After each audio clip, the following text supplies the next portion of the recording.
Hey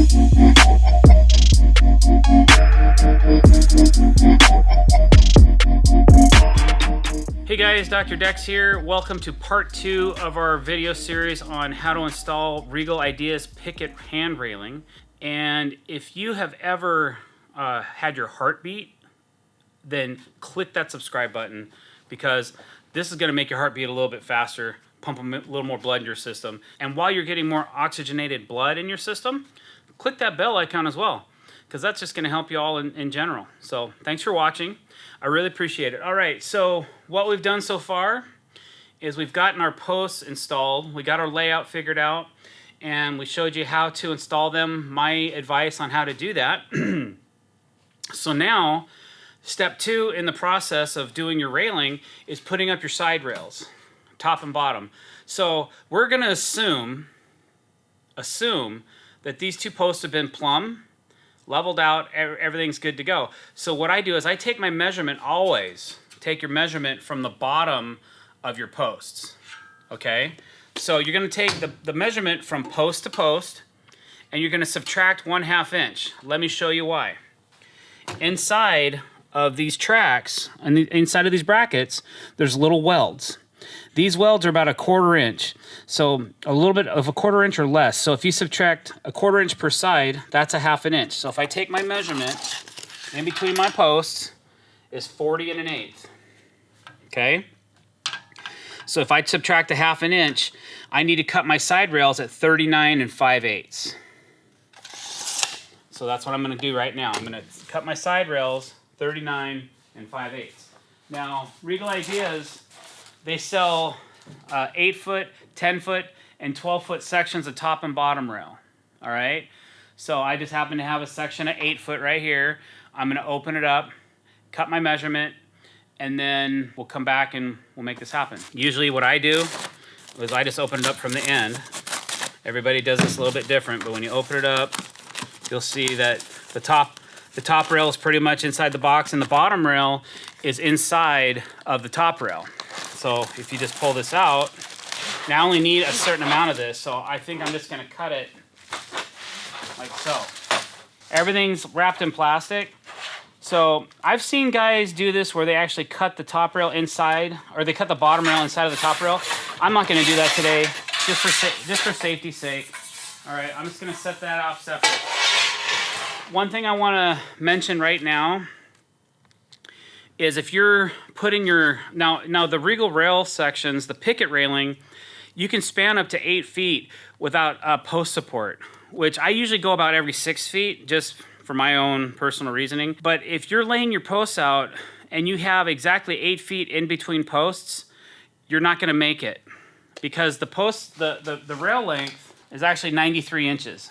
So make sure you don't leave more than 93 inches. And same with your 6-foot sections or your 10-foot sections or whatever. Make sure you're spacing them in a little bit. If not, just add an extra post in that long run and be safe. It's better to be safe than you're going to end up having to do it anyways. And then what are you going to do when you have all these different holes in the deck that you have to try and figure out what to do with? So there's one thing I need to grab really quick. When you're cutting metal, always wear your safety glasses. So 39 5/8. Sometimes plastic can move a little bit, so I tear mine. All right, so I make sure that I'm not getting an inaccurate width. So here's 39 5/8. Mark it with a Sharpie. You can use a pencil or whatever. I just happen to have a Sharpie on me right now, so that's what I'm using to mark things with. There's my mark. Now this is a pretty aggressive blade. It should still cut. It's really sharp, so it still should cut this metal just fine. But let her wind up real good before you make your cut, okay?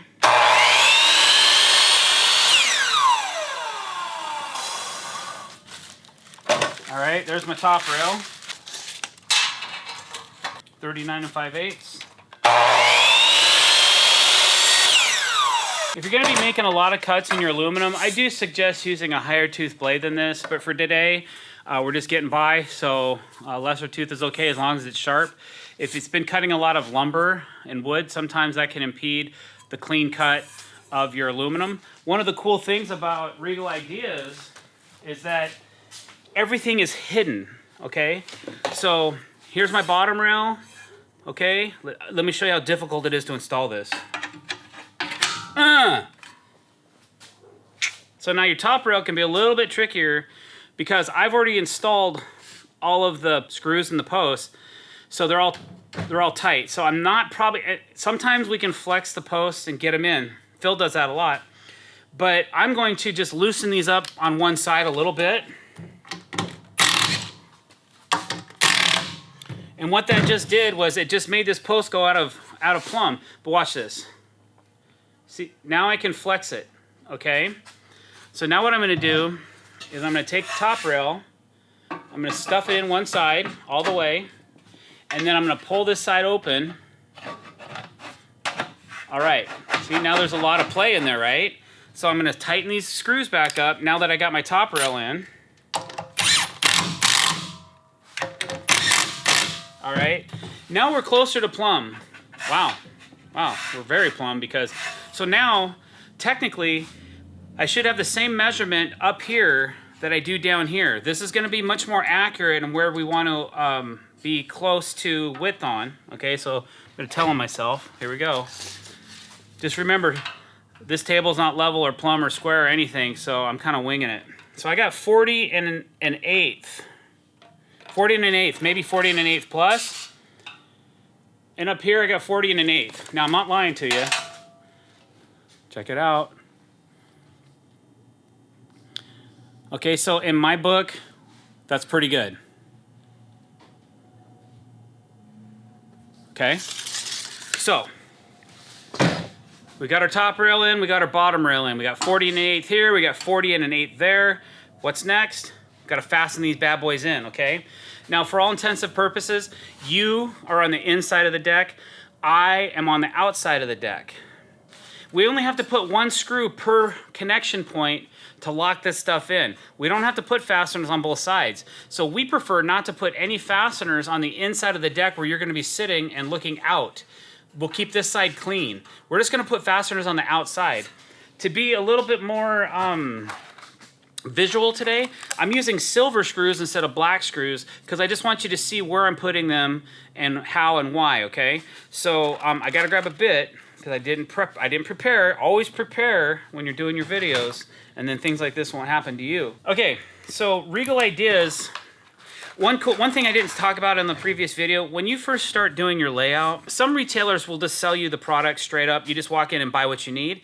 Sometimes you will actually send your tally into Regal Ideas call center, and they will configure and figure out exactly where you need posts, what runs, what lengths you're going to use, what corners, what this, what that.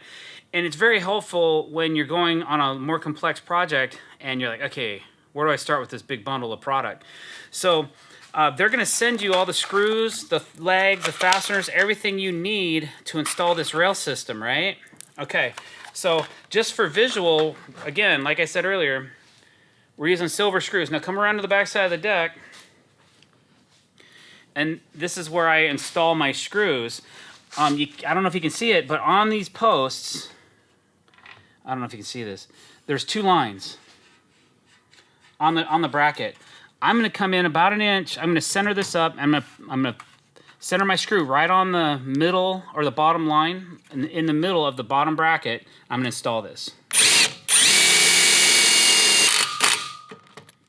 Like so. Okay. Okay, that one's done. Then I come over here. Same thing. I'm going to come out about right here. Boom. So your bottom rail is now complete. It's installed. Okay, there's two ways that you can do your upper bracket install. If you want to do a more concealed look, you can put the screw through the bottom race of the bracket right here. Sometimes we would pre-drill and put the fastener in like so. I'm actually going to put mine right here. That's kind of where I prefer it. When the screws are the same color as everything else, it doesn't matter so much. So this is where I am going to install my screw. It gets a nice good bite. This is also a point in the install where if your posts aren't completely plumb, you have the opportunity to try and plumb your posts. Like if this was loose, I have the option of pushing, pulling, and tweaking my frame rails right now before I install my pickets, okay? So that's an important clue. That's something that people aren't gonna tell you. You're not gonna find that in the directions, something coming from the doctor, all right? So again, I choose the lower of these two lines, about halfway in, that's where I'm gonna put my screw. Okay? Trust me, when it's black, it looks beautiful. All right, here's my last screw. The point I was making earlier. Okay, I want to show you something right here. See my finger? All right, see this gap right here? Remember, we cut our top rails a ½ inch shorter, so that's intentional. You're not going to see that when we're done putting in our snap caps, or our picket spacers is what they call them. So the reason for that is, remember those welds. There's those welds on the inside of this bracket that right now you can't see. We got to have this top rail short. It's basically almost touching those welds up on the inside of here, okay? So for now, that's the proper look. I like the way everything's sitting. I like how plumb we are. I'm gonna go ahead and install my last screw. Halfway, second line down. Like so. All right, so what we've done in a very short amount of time is we've been able to install our posts, make them plumb, install our bottom rail, loosen up one post, install our top rail, tighten the post back up, everything's plumb again, double check for plumb, and then put the screws in, install your top and bottom rail. Now we're ready for pickets. All right, guys, so far so good. We're through step 2 of our 3-step process and how to install Regal Ideas aluminum picket railing. Pretty easy, right? So if you found this to be an easy install, click that subscribe button. Don't forget, share it with your friends and your family and your loved ones. And if you want to be notified, or you want them to be notified every time we're putting out new content, click that bell icon as well. So much appreciate it. Stay tuned and check out part 3 of our 3-part series on how to install Regal Ideas aluminum picket railing.